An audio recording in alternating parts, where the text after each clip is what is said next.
Hello, this is Mark, and we're going to be putting together a 140 horsepower engine. So right now we've got our cases have been cleaned and they went to the dishwasher, and I usually use a transmission shop to have those cases cleaned. We've got our 10 bearings here. We're getting ready to install the cam, and here we have our camshaft. And you should be able to see on there, let me see if I can get it just right, but that's a 304, an NOS 304 cam, and it's got a fail-safe cam gear on it. I recommend always running those if you're going to rev these things. And we've got our 1010 crankshaft that's been turned 1010. Look how beautiful those journals are. We're going to be assembling this block here today. And once we get this step done, we can get a bell housing on it and get it on a stand and start making some real progress. So we've got our bolts sitting here waiting to go, the other half of our case, and we're going to just continue to work through this. Okay, this is Mark with CB400F Restoration. We've now installed the crankshaft, and you'll notice that we have the journals lubed with assembly lube. We want to make sure everything is nice and wet. We've got some assembly lube on the cam journals as well. We've done our timing, so we've got our timing set here. And we're now going to be applying our Permatex into these three corners here so the crankcase will not leak. Now I've gone ahead and installed the crank and the cam. We've got the end cover on. Harmonic balancers on, oil filter adapters on, oil pump has been set. Alright, this is Mark with CB400F Restoration. We're continuing to work on this Corvair rebuild. We've got our resized rods. This has been resized, new rod bolts, and we have now NOS cylinder assemblies. These are stock GM cylinder assemblies. So they're standard bore and they're late model. And what I mean by that is that they have taken 64 early style cylinders, and you notice that they put this band on them. That's to bring that diameter out to where it'll fit nice and tight in a late model head. Hello, this is Mark with Arizona Motorcycle Institute. We are continuing to do this air-cooled Corvair engine, 140 horsepower, and we've got all of our piston assemblies installed in the cylinder, and it's a nice shiny. You'll notice on these Corvairs you have to have everything, this has to face towards the forward part of the engine. So what you want to make sure is that your rod numbers, and there's number 2 and there's number 4, and if you look down in there, that should be 6. So we've got 2, 4, and 6, 1, 3, 5. All the numbers are facing forward, and to make sure the pistons were pressed on correctly, this little divot, or normally there is an arrow that will face forward.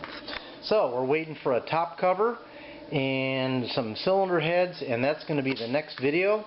This is Mark with Arizona Motorcycle Institute. Have a great day. Hello, this is Mark with Arizona Motorcycle Institute, continuing to work on the Corvair 140 horsepower engine. Got our rods, piston assemblies put on. Today we're going to be putting on the head, so we've got our brand new push rods. We've got our GM, new in the box, rocker assemblies, and probably put in the fuel pump rod. And of course we've got some Viton O-rings here that we're going to be installing. We've also got brand new head nuts that are going to go on. We're going to be torquing the head today. And here we have the cylinder heads. And these have been through the shop. Pretty decent looking heads. Nice cylinder surface here. There's no gouges, no permeations. Looks like it's going to be a nice fit. So these are really clean looking, nice looking 140 horsepower heads, and you'll notice how nice and smooth the edges of these valves are. These heads have been through the shop, so as a part of that they resurfaced the end of the valve, so you have nice contact going between the rocker and the valve itself. Springs are good. Everything's looking really nice. Hello, this is Mark with Arizona Motorcycle Institute. Anyway, we're continuing to work on this Corvair 140 horsepower engine. The key note, you want to make sure that you include the baffles before you install your push rod tubes. And remember, on the guides, the U's need to be towards you.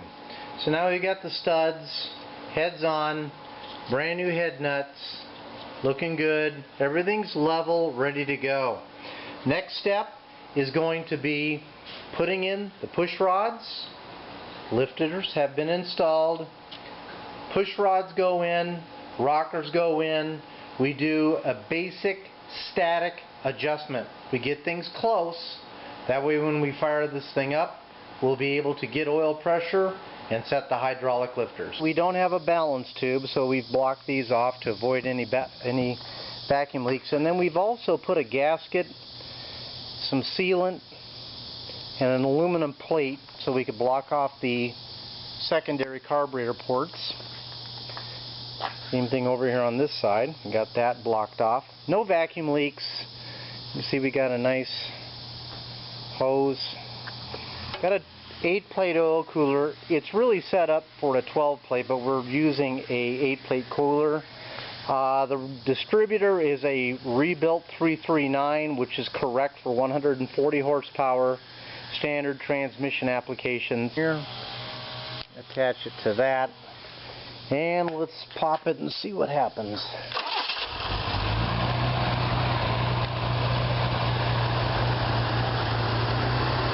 We're getting probably idling about 1,500 to 2,000.